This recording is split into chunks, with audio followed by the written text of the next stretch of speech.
Hi Otto. I think this is where we stopped last time on lesson feedback number 6, and we got past back down, but I just got on to back out. So let's pick up where we left off.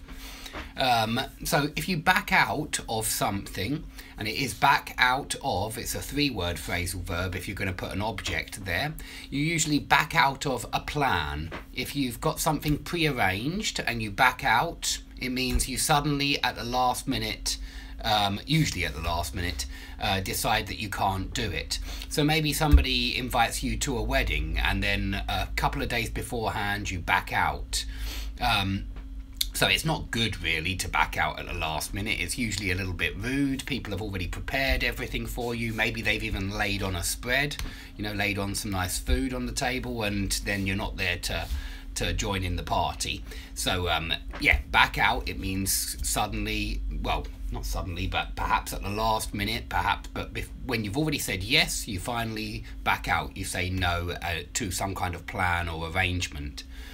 Okay, if you put across something, you convey. It's exactly the same as the formal word convey. So you can put across your ideas at a meeting. I just tried to put across the meaning of back out. I'm not sure I did a good job of it, but I was trying to put across the meaning of back out. It just means convey an idea. And so anytime you're in a meeting, you're trying to put your ideas across as clearly as possible. You can also put forward ideas. That's the next phrasal verb. So you can say, I'd like to put forward the idea that my client is innocent, or I'd like to put across the idea that my client is innocent. If you're a lawyer, you're a defense lawyer, you want to put across the idea that your client is innocent for sure. Okay, if you put something to someone, and this is very often used in the sentence, I put it to you that, it means I claim that. It's exactly the same as claim. If you put something to someone, you claim that something is the case. So I put it to the jury that the defendant was innocent. Or if you're a prosecution lawyer, you put it to the jury that the defendant was guilty of the crime, and you try to put across convincing evidence that shows that this person is guilty. So to put something to someone, I'd like to put the question to you. You can also say, as well as I put it to you, I'd like to put the question to you that. Okay, if you talk someone into something or talk someone out of something, you're persuading them to do something, or you're dissuading them from doing something. So talk someone into and talk someone out of. There are other phrasal verbs which are similar. You can also win someone over if you're convincing them. But remember that win someone over just means persuade someone. You can't say what you talked them into. It doesn't have an object for what you actually persuaded them of. So you can say, I talked him into coming to the party, but you can say also, I won him over, full stop. I managed to talk him into coming to the party. I won him over just means I persuaded him. Okay, if you give someone the hoof or give someone the boot, yeah, it literally means you get rid of them in some kind of way. Usually it means dump in a romantic relationship. If you give your girlfriend the boot, then you get rid of her, you dump her. You don't want to go out with her anymore. Okay, if you have someone on, if somebody says, are you having me on? It means, are you tricking me? Are you deceiving me in some kind of way? Are you kidding? So it's similar to, are you winding me up? I've written down here, but there are many other phrasal verbs which mean to kid or to trick. Take someone in is something that immediately springs to mind. If you take someone in, you trick them or deceive them. But this is very often used like, are you joking? Are you kidding? Are you having me on? Or if you say, he's having you on, it means he's tricking you, he's winding you up. It very often is used for not a serious form of deceit, but a trick or a joke. Yeah, I mean, take someone in, to me, sounds like serious deceit. You've maybe stolen some money. But have someone on, it sounds like maybe you've just told them some kind of story which you'd like them to believe, but which isn't true. And so it's perhaps some kind of trick that you're playing on your friend. It's very often you'll have one of your friends on. It's not normally used, you know, when somebody is a professional con artist or trickster. Then we would use he took someone in, and there are others as well, but that's the one which springs to mind. Okay, if you fall for a trick, you are deceived. Somebody has you on and you fall for it. You believe the trick story which they're telling you. At the moment, I'm planning to have one of my friends on. I want to try and persuade him that there's been that something has happened to his house. I want to do this because I want to show him that he's too gullible. He's too easy to trick. I think that he believes a lot of things that he reads on the internet and he doesn't question them. And so I think we can do a great trick where we can persuade him. We can use the internet to persuade him that something terrible has happened to his flat, but like some kind of explosion, gas explosion.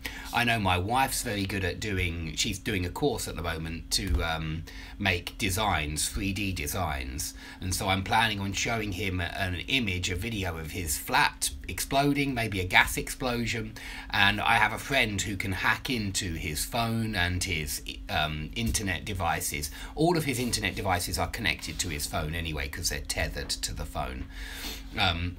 And I hope that we can have him on, and I am on 100% certain he will fall for this trick. Anyway, that's one meaning of fall for. The second meaning is to fall in love. If you fall for a girl, you fall in love with her. So it's another meaning. Okay, we've got stick out like a sore thumb. I had no idea we did this phrasal verb so early, but I'm sure you know that if you stick out like a sore thumb, you stand out. You don't blend in. You stand out and everyone can see you. So you remember in Mindhunter that the FBI agent stuck out like a sore thumb when he was at the party. He was wearing a suit and everybody else in the nightclub or bar was wearing casual clothes, but he was dressed up like a businessman, I suppose. He was very well dressed anyway. He was dressed up, and so he stuck out like a sore thumb. Okay, if somebody asks what do you think of this, they're asking you about your opinion. When you say think about, it's a plan, but when you say think of, it's opinion. So you might say, what do you think of my new shoes? What do you think of my lovely new office? Yeah, and I'm asking you your opinion. And if I say, what do you think of him? I mean, how do you feel about him? What's your attitude to him? Do you think he's a nice guy or an awful guy? Or, yeah, what do you think of him? It's different when you use think about. Think about is usually for plans and think of for opinions. Okay, it's a little bit like the difference between hear about and hear of. Because when you say, have you heard about so-and-so, yeah, have you heard about this person, or have you heard about Harvey Weinstein, yeah, something like that, it means the news about him. But if I say, have you heard of Harvey Weinstein, and I've got to be honest and say that a month ago I had never heard of Harvey Weinstein. I'm just really not very knowledgeable about Hollywood actors and celebrity gossip. I don't keep up with the gossip. So if you say hear of, it just means have you ever heard his name before? If you say hear about, it means have you heard the news? So I think that's similar to the difference between think of and think about. Okay, we've got blend in next, and I've just told you it's the opposite of stand out, blend in. So animals camouflage themselves in order to blend in with the surroundings. You can use it like that too, for sure. Next one which came up, which cropped up, was play out, which just means to occur, to happen, to take place. So very often it's used in the sense of let's wait and see how things play out. And it means when you stand back and you just let things happen in order to see how they happen. So a scientist who's doing an experiment, he has to wait and see how the experiment plays out. Yeah, how the experiment, so that he can wait and see the results of his experiment. So pretty useful phrasal verb there, meaning to happen, and usually used in that way.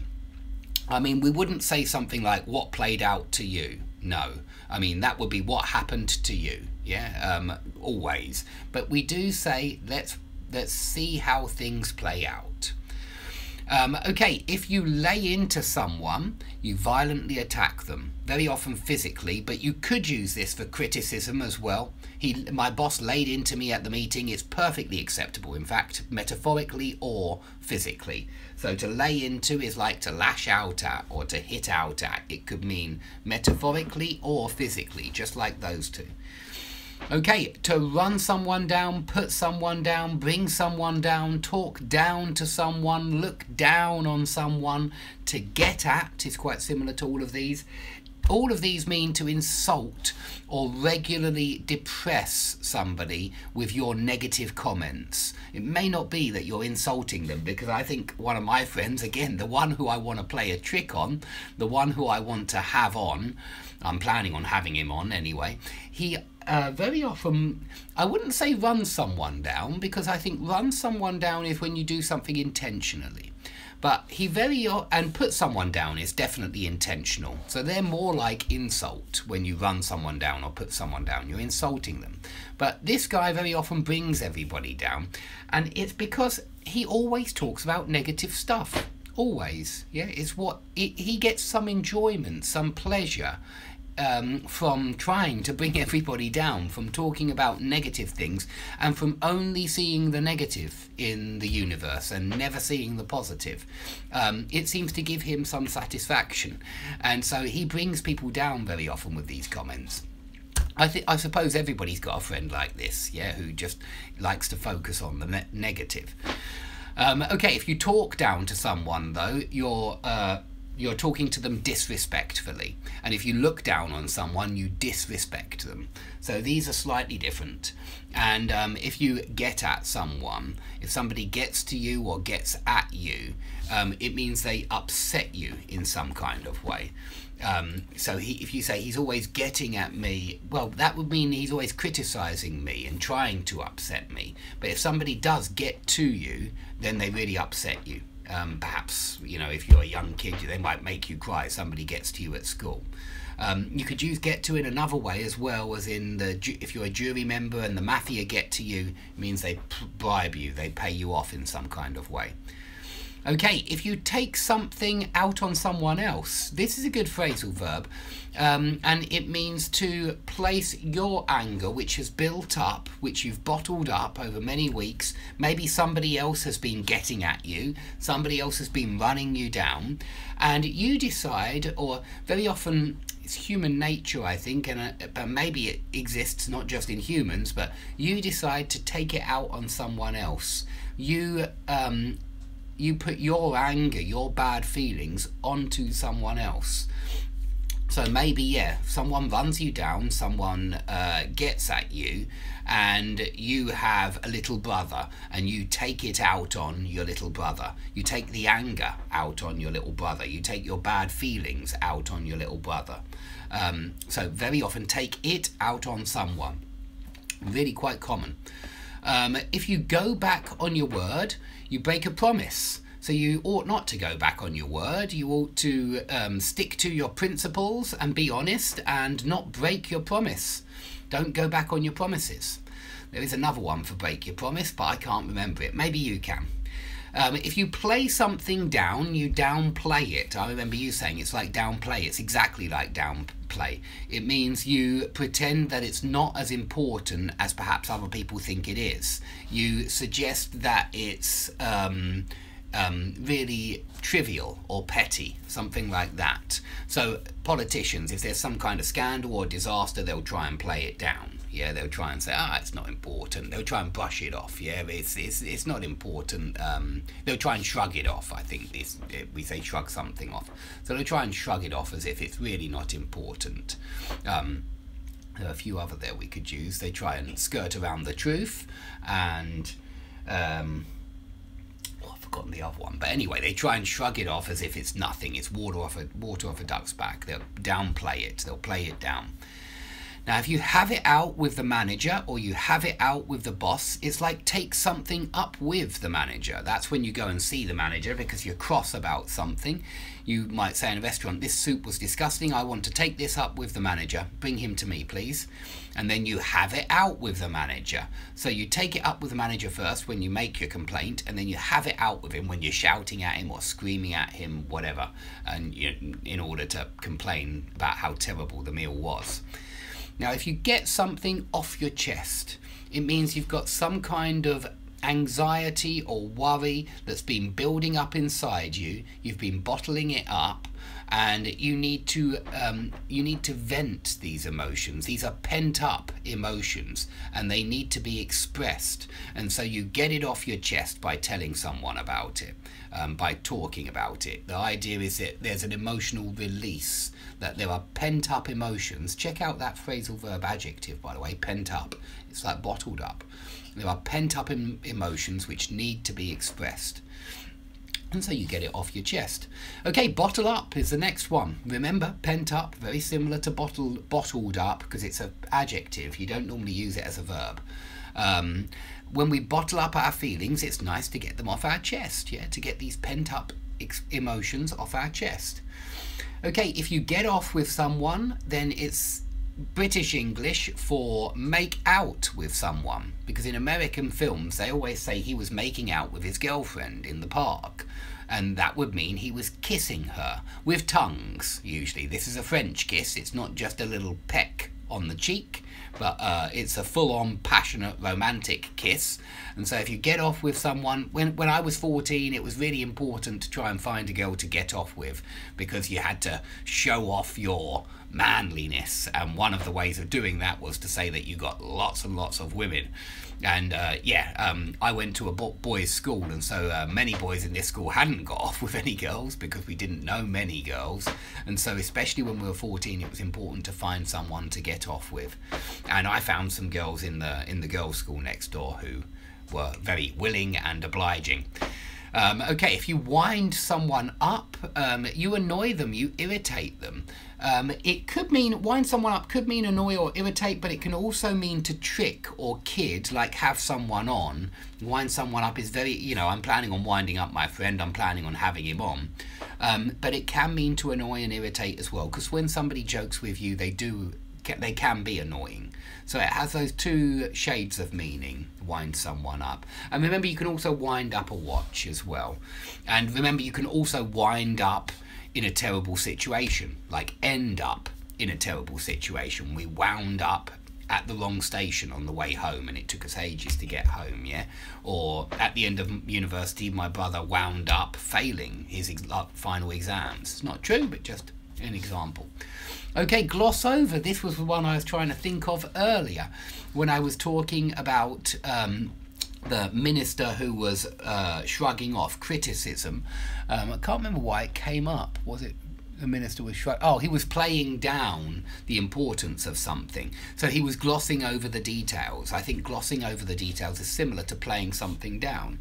But they're not quite the same, because when you gloss over the details, you don't mention the details. You skirt around the details. You try to make sure that you don't mention them because they're embarrassing in some kind of way.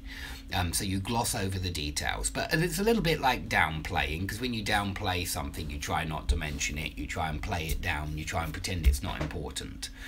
Okay, if you engage in a conversation, you strike up a conversation with someone and you converse. And so that's all it is. When you engage someone in a conversation, you make them speak. You strike up a conversation and get them speaking. Okay, that's all of number 6, and that was quite a long time, so let's go on to number 7. I know you don't like me to hurry. I know you like me to take my time.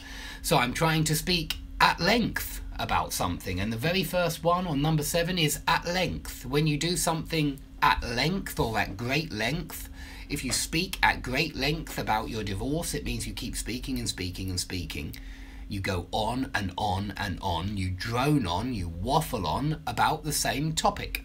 And so you speak at length about something, you're droning on and on. You're drawing out the conversation. You're dragging it out for a long time. So the conversation drags on. The conversation drags on and on. Okay, if you talk something down, you play it down. Yeah, if you talk you can talk down your achievements, which means downplay your achievements. You play them down. You pretend that they're not as good as they really are. And so a modest person will talk down his achievements, but an arrogant person will talk them up. A boastful person will talk up their achievements and make them sound better than they actually are. A modest person will talk them down because they feel secure in their achievements. Okay? Next one is gloss over. Gloss over the details. We've just done that. If you gloss over the details, you avoid the details in some kind of way. Next one is talk down to someone. Talk disrespectfully to someone. Look down on someone. Have a disrespectful attitude to that person. So slightly different, but very similar. If you talk at someone, you keep talking and talking and you don't give them a chance to speak, and you're not interested anyway in what they have to say. You're just interested in getting your own message off your chest. Yeah, you're just interested in your own voice. And so it's really quite bad. It's very negative to talk at people. It just means that you don't listen to the other person. And so it's a very negative thing to do. Okay, if you scrape the bottom of the barrel, then you are if you say, oh, you're really scraping the bottom of the barrel, it means you're getting the worst choice of something. The idea is that you have a barrel of some tasty food. I'm not sure what food is in the barrel, but the stuff at the bottom of the barrel, which you scrape out, is always the worst type of food or drink. Yeah, whatever you've got. Let's say you've got fish in the barrel.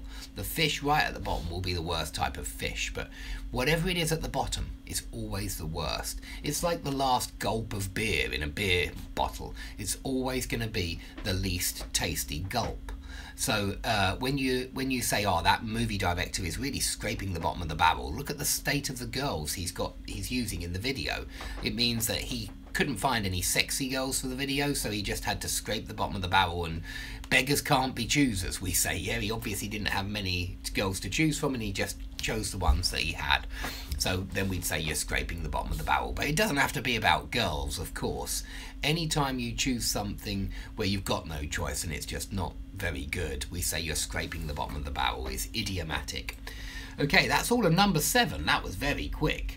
Let's go on to number 8.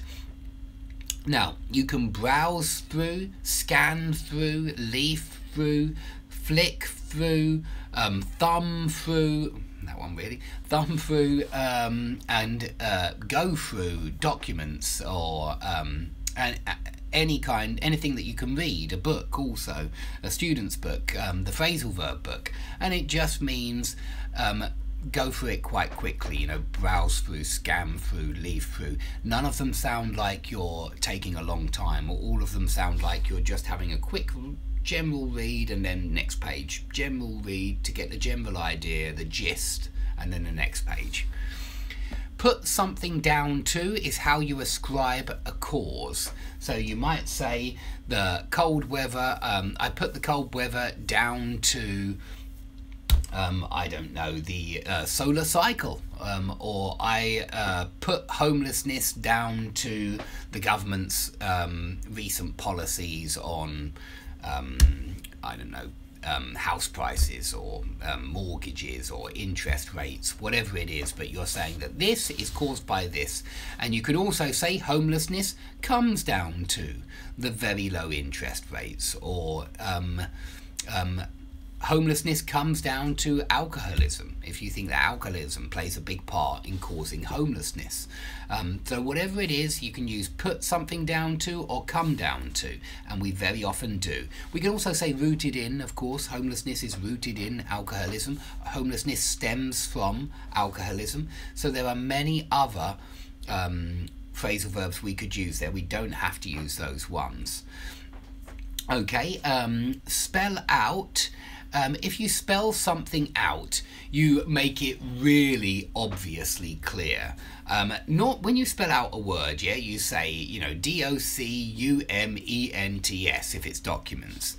But if you are learning some kind of difficult mathematics, maybe calculus, differentiation, integration.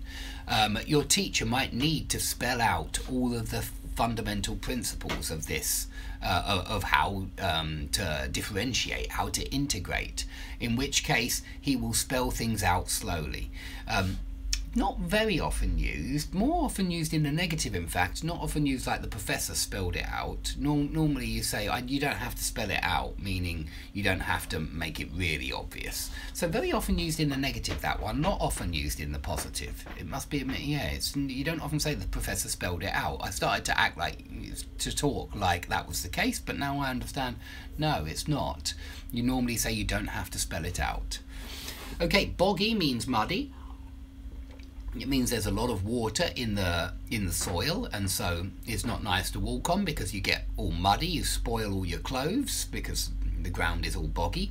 So whenever there's wet weather, whenever there's a lot of precipitation, you will get boggy ground. If you are bubbling over with something, bubbling over with excitement is very similar to brimming with excitement, bursting with excitement, bubbling over with excitement. They're all similar, they really are. Bubbling over with positive emotions, we normally say, just like brimming with enthusiasm, brimming with positive emotions. So that's another good one, and I hadn't made the connection before between bubble over and brimming with, but it is there, bursting with, bubbling with. But you see, I think you could say he was bubbling with excitement, and you can say bubbling over with excitement. But you could say bubbling with excitement as well, it seems to me. And brimming with, bursting with, all good. Okay, to bequeath would be a very old word. Sounds Germanic to me, just with the ATH at the end. And it means to pass on to your descendants. So when you die, you write a will. Before you die, hopefully, you write a will and you bequeath your possessions or your estate. You pass on your possessions to the heir, who may be your son or maybe someone else in your family. Okay, heirlooms. They're things which are passed on, which are passed down the generations. So any objects which are passed down the generations are called heirlooms. I don't think there are any heirlooms in my family, sadly, so I won't be passed on any heirlooms. But in some families there's some kind of old gold watch or something or other which has been passed down the generations and it becomes a family heirloom. Okay, to highlight or to underline means to make something very clear. So he highlighted the dangerous consequences means he made us pay attention to the dangerous consequences. He underlined the dangerous consequences. So he put a lot of emphasis on the dangerous consequences. That's all that one means. If you put someone up, you accommodate them. So when your family are in town, you might want to put them up for a few days to make sure that they've got somewhere comfortable to stay. You may not want to put them up though if you don't get on with them, and so they might ask you if you can put them up for a few days and you might turn them down. Okay, to take someone in, to deceive someone, but this is serious deception. It's not just when you're having someone on. It's not just when you're kidding someone. When you take someone in, it sounds to me like you've been taken in by a scam. So maybe you've lost money when you were taken in. Remember that to take in can also mean to absorb. So you can also take in the atmosphere, and you can also, you can be used metaphorically, but you can also say, you can talk about your intake as well, which means your nutritional intake usually. You talk about your intake in terms of what food you put in your body, what nutrients you put in your body. As a noun, that would be the intake. You talk about your different things in your diet. So it could be used like that too. But just to take in means to absorb. Okay, so you can find it difficult to take in information if it's not made very clear. If the information is not laid out clearly, if the information is not put across very clearly in the meeting, then you might find it very difficult to take in the main points. So it can also be used like that. Okay, to fall for means to fall for a trick, so you can fall for a trick or a scam. If the information just slips out while you're drunk, you blurt out the information. So when something slips out, it's like a Freudian slip. Think about Freud and a Freudian slip, because a Freudian slip is when something just slips out accidentally, but it shows something about your unconsciousness. Yeah, hopefully these kind of things don't just slip out when you're drunk. Hopefully you don't blurt out the truth when you're drunk. And blurt out is the next phrasal verb. So to blurt out, it means to say something which you shouldn't have. It means to let the cat out of the bag. Yeah, it's another expression we use when you let everybody in on your secret, but you shouldn't have done so. You wanted to keep it secret and you just blurted it out. Okay, if you say a list, if you reel off all the names on the list, it means you literally list everybody. Maybe you reel off all the names of the people coming to your party. Maybe you can reel off all the names of all the presidents of the United States. Maybe you can reel off every state. Who knows? I used to be able to reel off a lot of capital cities and countries when I was little. It interested me, capital cities and countries.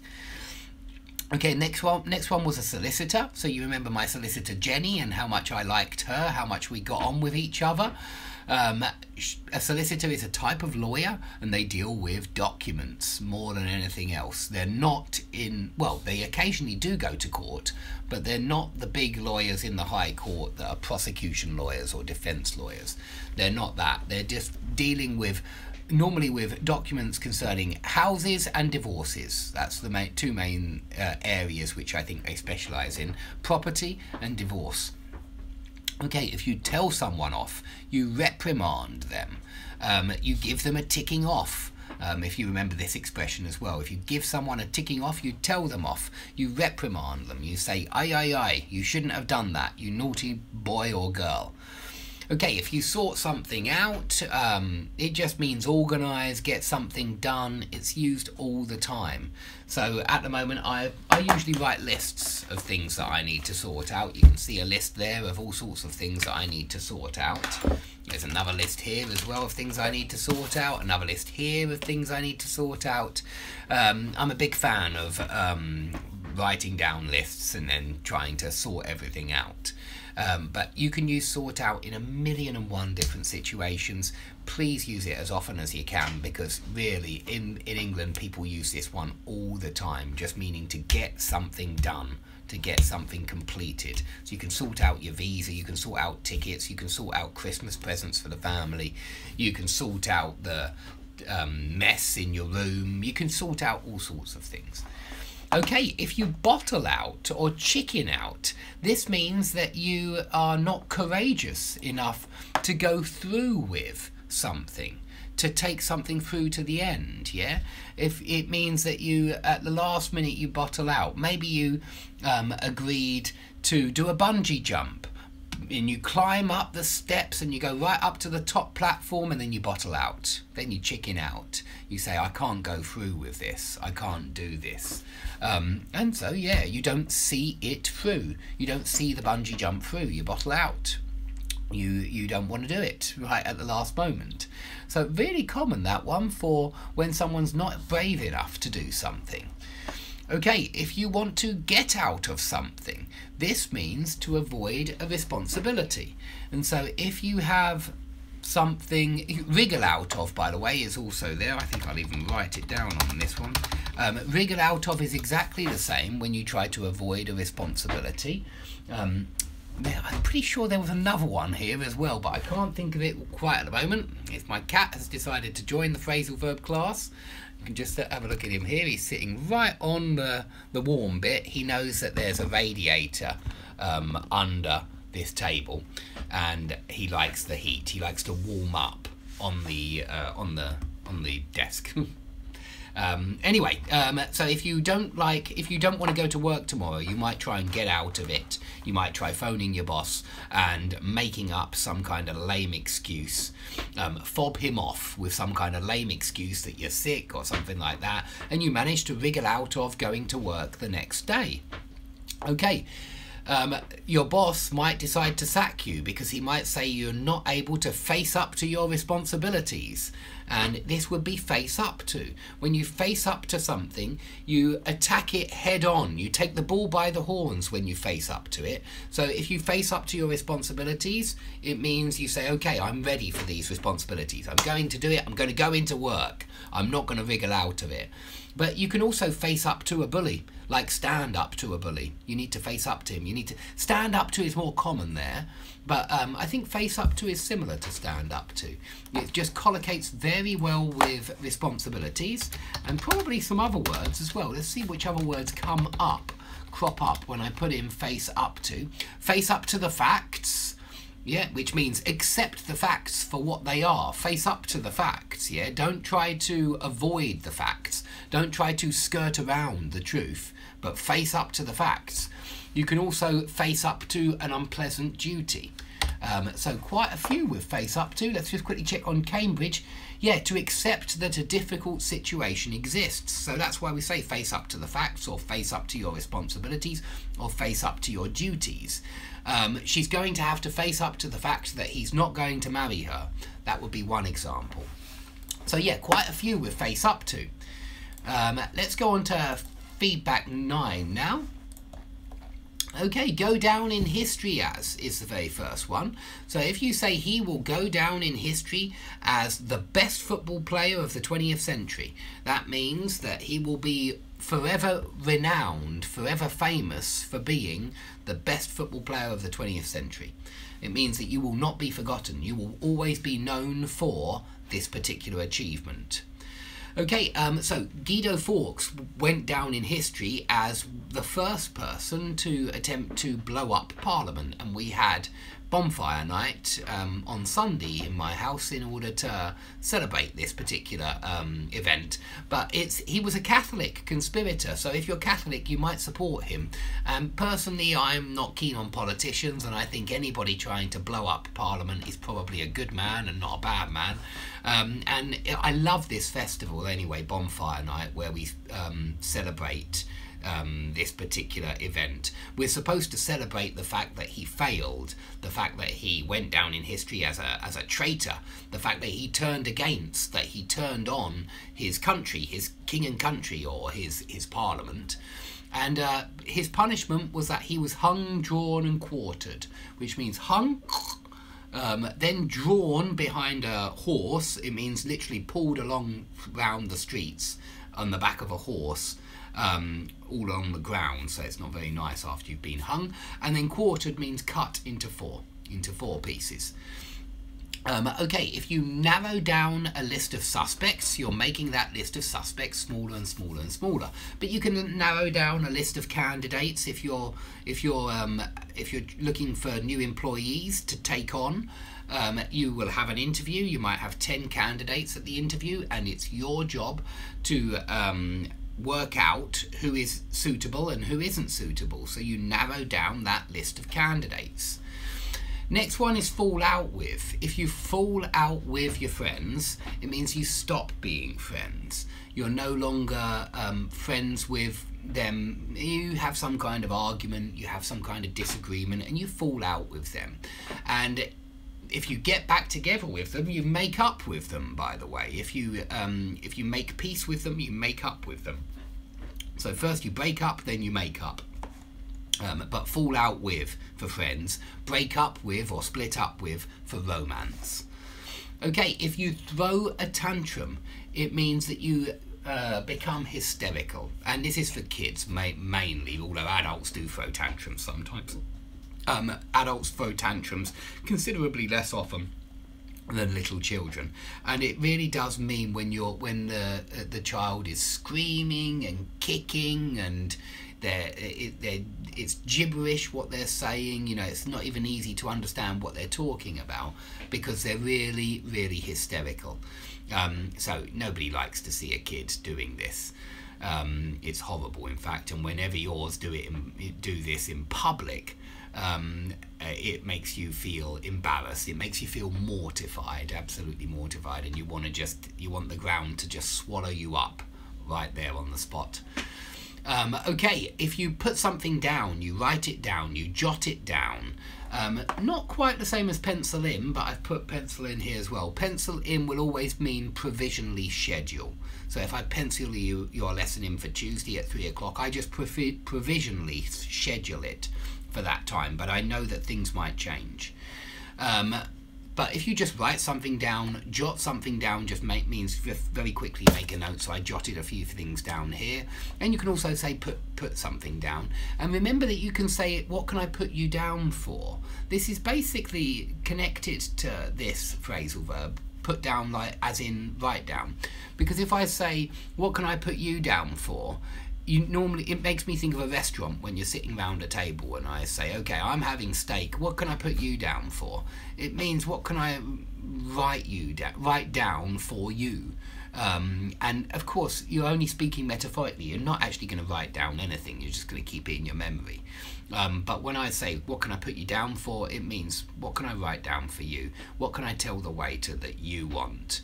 But I think these are connected, really. When you put something down, you write it down. And when you say, what can I put you down for? You mean, write you down for in my mind. Yeah, what can I say when a waiter asks me, what can I say that you would like? Okay, but perhaps you're in a bar and you're going up to get all the drinks. You need to keep in your memory, yeah, what everybody wants, and so you say, what can I put you down for? What can I put you down for? Okay, 3 lagers and a whiskey, something like that.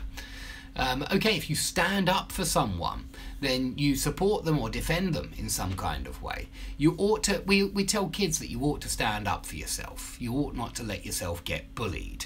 Yeah, and that would mean they have to stand, they have to support themselves, they have to not let themselves get pushed around or get bossed around. They have to stick up for themselves, they have to stand up for themselves. But if you're doing it to someone else, if you stand up for a friend, you're backing that friend up as well. So back up can mean support too. Very often you back someone up. Well, it could be metaphorical support or physical support, ready to fight on their behalf. And the same for stand up for. It could mean that you're ready to fight for them, but you certainly support them. You go and support their position or help them out so that they don't feel like they're going to get pushed around by someone else. Now, if you hold something against someone, this is still on the board because I did phrasal verbs with against yesterday. You bear a grudge against that person. You have something against that person. So have something against someone, hold something against someone, they're exactly the same. And they mean bear a grudge against someone. Okay, if you back off, you move away from someone.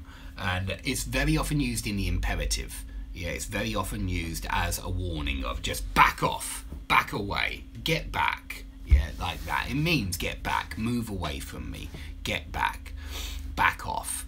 But there's probably another meaning of back off, but I can't think what it is at the moment, back off.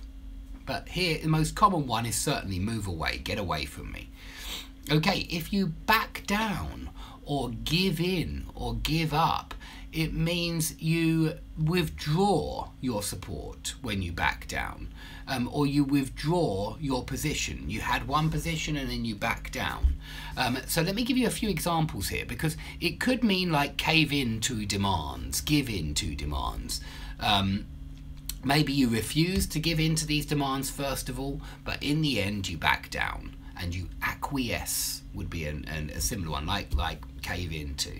But it could also be used like this, where you insist that maybe I am a father, yeah, but maybe I insist that my daughter comes back from a party no later than 10 o'clock, and she wants to come back at 11:30 because everybody else is finishing at 11:30, blah blah blah. She wants to come back at 11:30, and after a lot of argument, in the end I back down and say, okay, you can come back at 11:30. So it's like in the end you kind of give in the end you acquiesce. So back down can be used in that way, and I think we did back down in the previous video. Okay, if you put something off, you delay it or postpone it. So you can put the lesson off until the end of the week. But remember that put off can also mean distract someone. So the kids can put you off when they're in the back of the car. Yeah, if they're if you're driving and they're making a lot of noise, it can be distracting. It can be off-putting. Remember, we've got an adjective here as well, off-putting. So the kids can put you off your driving when they're in the back of the car. But there is a third meaning here, meaning stop liking. When something makes you stop liking something. So you might say something like, all of that chocolate will put you off your dinner. Yeah, it could be used like that as well. All of that chocolate will put you off your dinner, meaning all of that chocolate will spoil your appetite. Yeah, and it's similar then to the go off. I have gone off chocolate, or I have gone off a particular food or drink. Usually you go off food or drink, but you can go off a person. I've gone off him, don't like him anymore. It means that you've stopped liking them. So put someone off could also be used in that third meaning as well. Delay, distract, and also make you stop liking something or someone. Okay, if you put something forward, put someone forward. If you put yourself forward for a position or a post, it means you nominate yourself. And if you put someone else forward, you nominate them. So to put someone forward would mean to nominate someone. If you put someone out, you make trouble for someone. You inconvenience someone. So recently, the guy who takes me to football, he gives me a lift every week to football.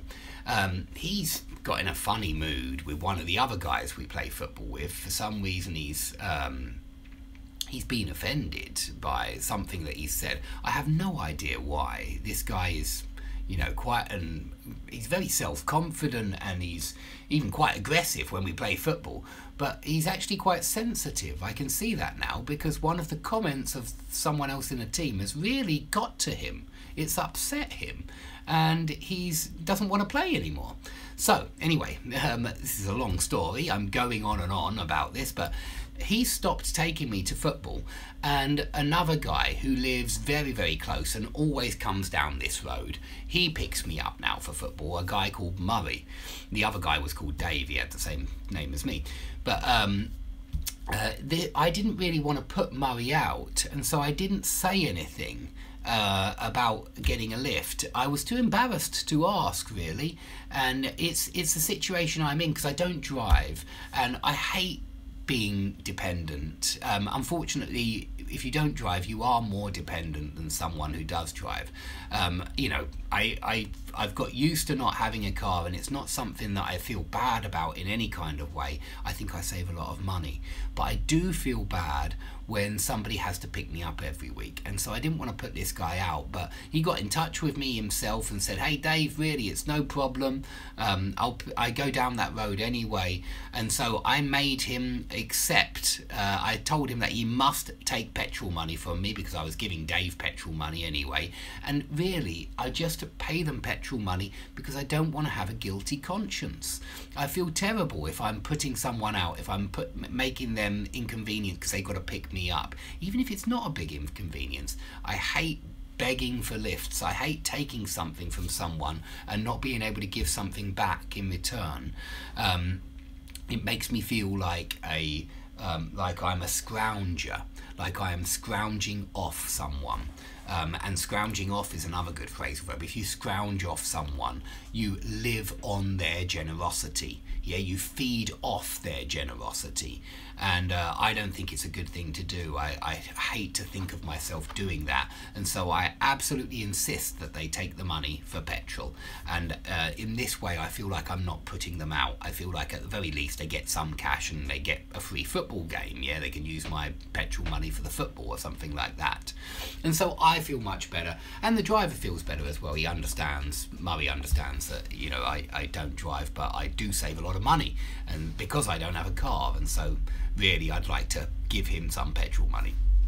Okay, if you see someone out of your house or show someone out, you take them to the door and say, see you later.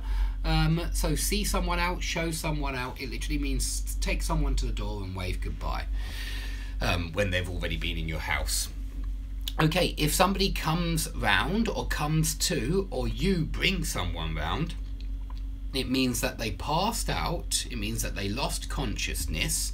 They passed out or they blacked out, and a few hours later, or a few minutes later, or a few seconds later, they came round, they regained consciousness, they came to, is another way of saying it.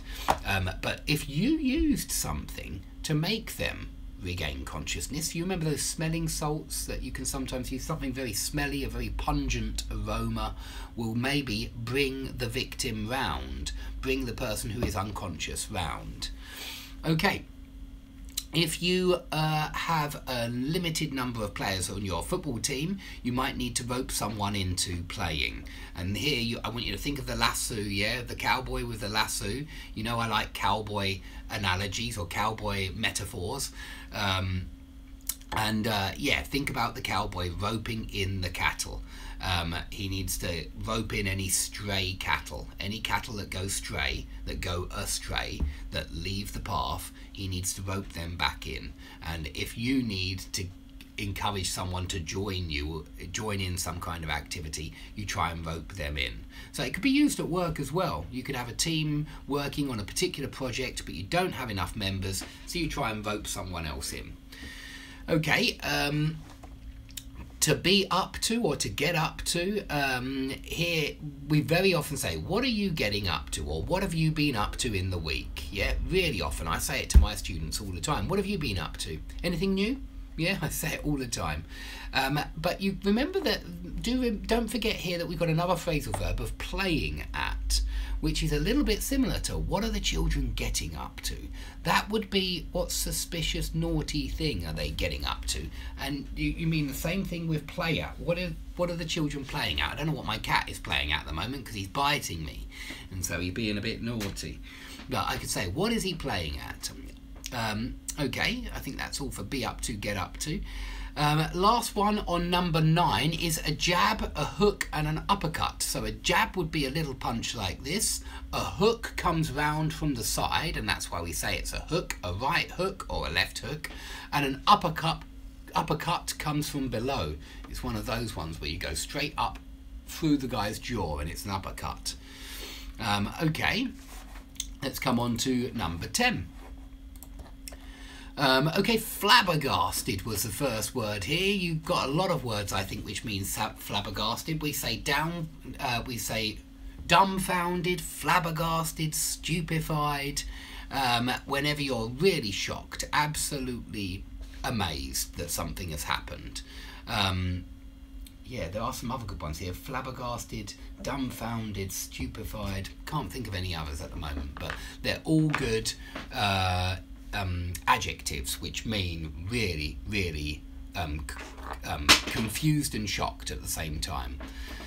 Okay, we've got what the hell do you think you're playing at? Just like what the dickens do you think you're playing at? Meaning what on earth are you doing? You know, that's what it means. It's when you say playing at, always used in continuous, that one, always. And yeah, basically only ever used in what on earth are you playing at? What are you playing at? What are you doing? Like something that you're doing is ridiculous or stupid or dangerous. You say, what are you playing at? And there's an aggressive tone there because you might even be having a go at them. And that's the next one. When you have a go at someone, you really start shouting and screaming at them. Maybe you're telling them off, maybe you're reprimanding them. So your boss will have a go at you if you do something wrong, for sure. And your parents will, parents have a go at their children when they do something naughty or when they waste money or when they're impolite. You have a go at them later and tell them it's not right to do that. You've got to be polite to everybody. Okay, if you live in a run-down part of town, then it is a really shabby part of town, very often a dodgy part of town as well, and I mean where illegal things might be happening.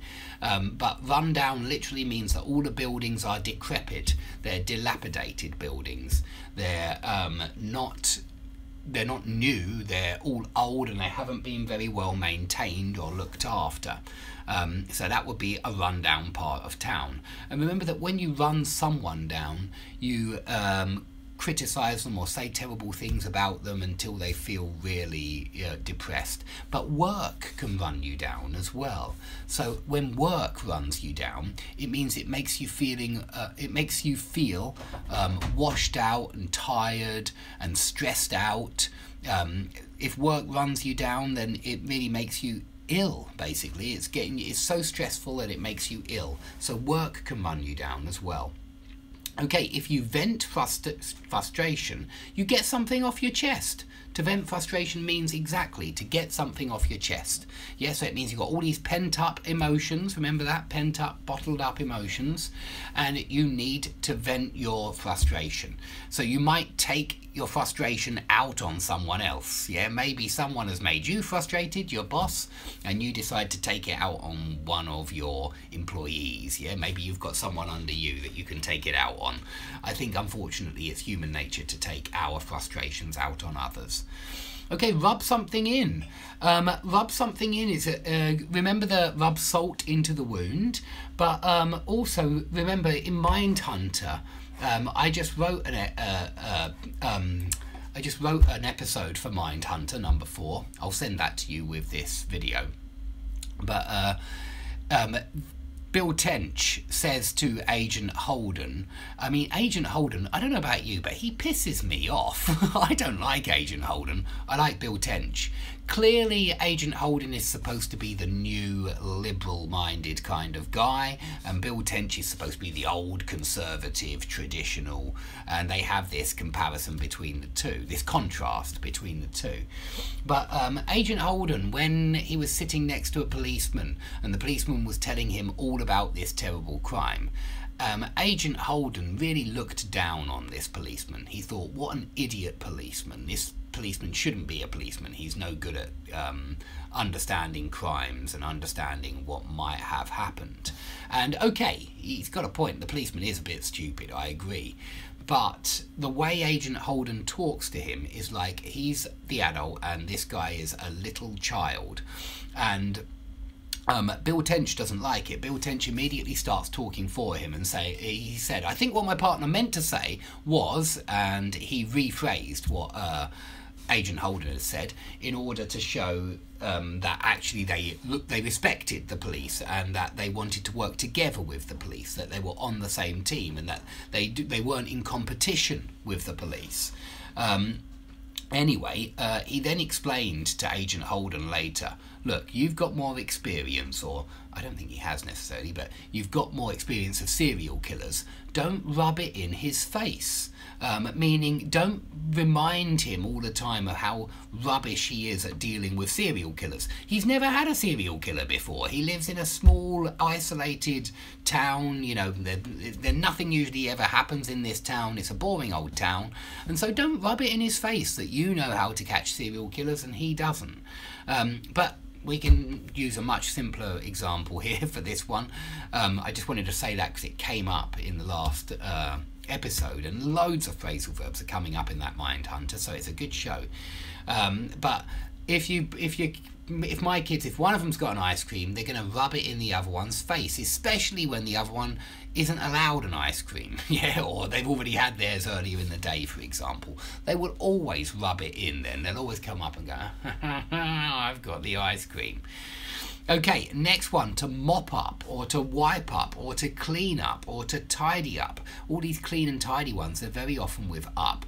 When you mop up, and by the way, all of these you could say, remember pick up after, like run around after. You could actually say clean up after someone, mop up after someone, wipe up after someone. Any of these clean up phrasal verbs you could put after there, meaning that you had to do it after they were there, and so you had to clean up for them, on behalf of them. You had to clean up after them. So yeah, you have to mop something up. It means you're cleaning it up, you're taking all the liquid off the surface that's been spilt. Okay, we've got the in-on gang now, which are the clandestine gang. If you listen in on a conversation, you're eavesdropping. It's very naughty. You shouldn't be listening to that conversation.